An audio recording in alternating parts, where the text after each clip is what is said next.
Hello everyone, দেখতে দেখতে 11তম রোজা আজকে আমরা পালন করলাম। গতকাল বড় বোনের বাসায় ইফতারি করতে চলে গিয়েছিলাম।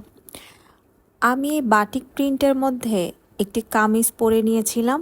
এটা আমার বড় বোনই আমাকে উপহার হিসেবে দিয়েছিল। আর গরমের মধ্যে মন চাইলো একটু এই ধরনের কালারগুলো পরি।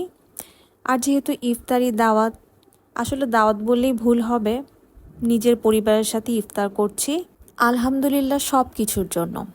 আমার ভাগিনা তার খালুকে পেয়ে তো অনেক খুশি, অনেক দিন পর যেহেতু দেখা। আসলে বলেছিলাম না আমি রোজার সময়টাতে প্রথম সপ্তাহ পুরোপুরি বাসায় কাটাবো, এখন কিন্তু পর পর কয়েকদিন আমার দাওয়াত চলছে। তো আপুর হাতের এই মজাদার ভর্তা বাহারের আয়োজন তো ছিল ইফতারির পর, সেই সাথে গতকাল ছিল আমার একমাত্র ছোট ভাইয়ের জন্মদিন। তো ইফতারির পর আমরা একটি কেক এনে খুবই সিম্পল ওয়েতে আমার ছোট ভাইয়ের জন্মদিনটা পালন করে নিলাম। দুই বোনের এক ভাই বলে কথা, তার জন্মদিনে দুই বোন তার পাশে থেকে তাকে কেক খাইয়ে দিলাম। পরপর 2 বছর আমার ছোট ভাইয়ের জন্মদিন রোজার মধ্যে পড়ছে। গত বছর একসাথে থাকতে না পারলেও এ বছর কিন্তু মিস করিনি।